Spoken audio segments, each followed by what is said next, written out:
I'm 87 years old, and for most of my life I thought staying afloat meant I was doing fine.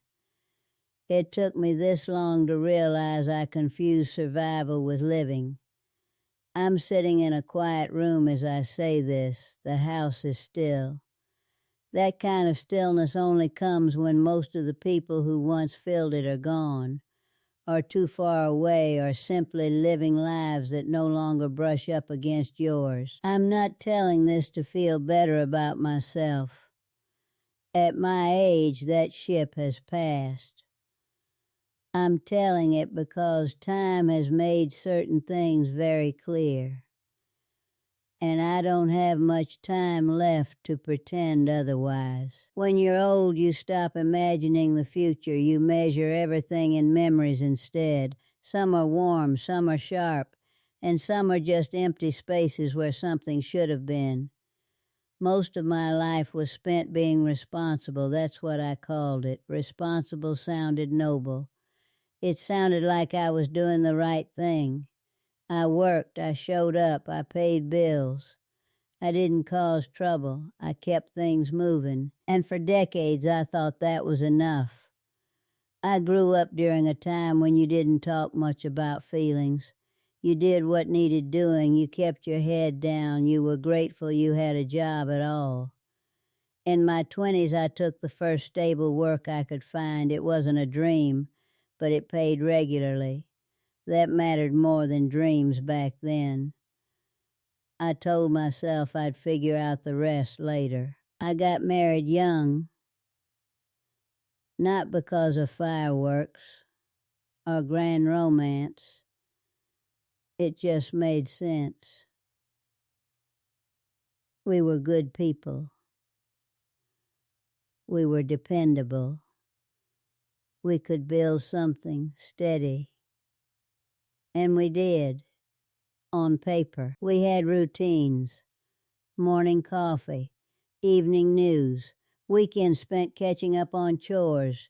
Life moved forward in a straight line, no major disasters, no dramatic failures. That's the part people don't warn you about. How an ordinary life can quietly slip past you without ever sounding an alarm. I worked long hours, not because anyone forced me to, but because it felt safer than stopping. Work gave me a reason not to ask harder questions. When my children were small, I was tired all the time. I told myself that was normal, that everyone felt stretched thin. There were school plays I missed. Not all of them, just enough that it became a pattern. There were dinners where my mind was still at the office. I was physically present, but not really there. I didn't think of it as absence. I thought of it as sacrifice. I told myself I was providing. I told myself they'd understand someday. Years passed like that. Not rushed. Just unexamined. When my wife tried to talk about feeling lonely, I listened politely. I nodded. I promised things would slow down soon. Soon became later, later became never. We didn't fight much. That's another thing people misunderstand. Silence can be just as damaging as anger. We coexisted well, but coexistence isn't closeness. At the time, I didn't think anything was wrong. I wasn't unhappy. I wasn't miserable. I was surviving. In my 40s, there were moments when something stirred. A sense that life was passing a little too quietly. I'd see other people laugh more freely, or talk about trips they took on a whim, or speak with a kind of ease I didn't recognize in myself. I dismissed it. Comparison felt childish. I had responsibilities. There would be time later, I thought, once the kids were grown, once the mortgage was smaller, once work slowed down. Life, it turns out, does not slow down on its own. The children grew up faster than I noticed. They became adults with their own habits, their own distances. By the time I realized how much I missed, the missing had already happened. Phone calls became shorter. Visits became less frequent. Not out of anger. just life moving on without me at the center. My wife and I aged side by side, but not together. We knew each other's schedules better than each other's thoughts. Sometimes she would sit quietly at the table long after dinner.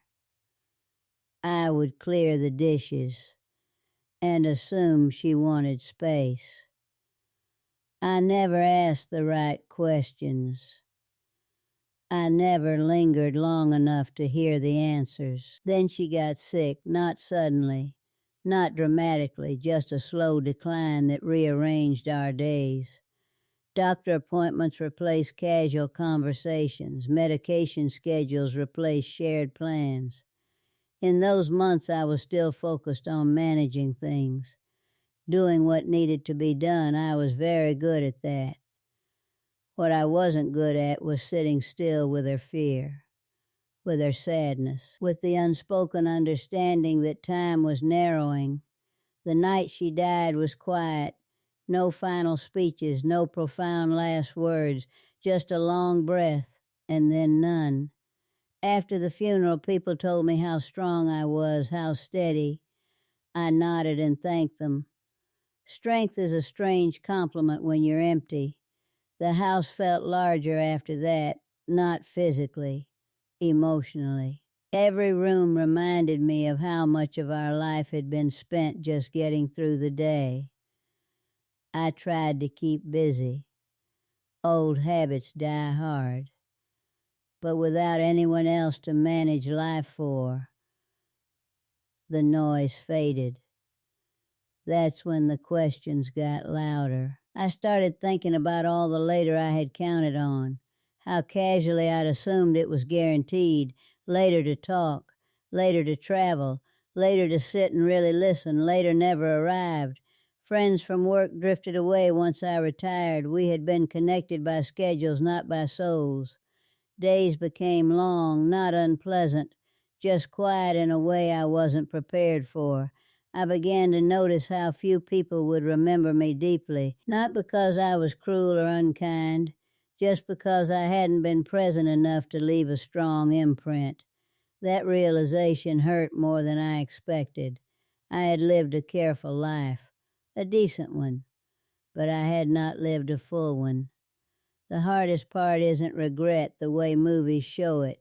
There's no dramatic collapse. It's subtler than that. It's waking up and realizing there are no do-overs left, that the choices you made quietly shaped everything. I can't go back and sit through those missed moments. I can't rebuild closeness that was never fully built. Time doesn't negotiate. It doesn't care how reasonable your excuses were. Now, at 87, my world is small. That's not a complaint. It's just true. I take short walks. I reread old letters. I look at photographs and try to remember how certain days felt, not just how they looked. Some memories come easily, others feel like stories I once heard about someone else. I wish I had understood earlier that surviving isn't the same as living, that keeping everything running smoothly can cost you the very thing that makes life worth running at all. If you're listening to this and you're busy, I understand. I was busy too. If you're tired, I understand that as well. Responsibility is heavy. I don't have instructions for you. I wouldn't insult you by pretending I know your life better than you do. I can only tell you what I learned too late. Presence matters more than perfection. Time shared matters more than time saved. The moments that feel inconvenient now are often the ones you ache for later. I used to think living would begin once everything was under control, but life isn't something that waits politely in the corner. It happens while you're managing it. There's nothing heroic about reaching old age with few regrets if you also arrive with few memories. I've made peace with most of it. Peace isn't happiness, it's acceptance. I know my time is limited now. I feel it in my body. In how mornings take longer, I don't expect grand changes, just quieter days and fewer tomorrows. If this meant something to you, I'm glad. If it didn't, that's all right too.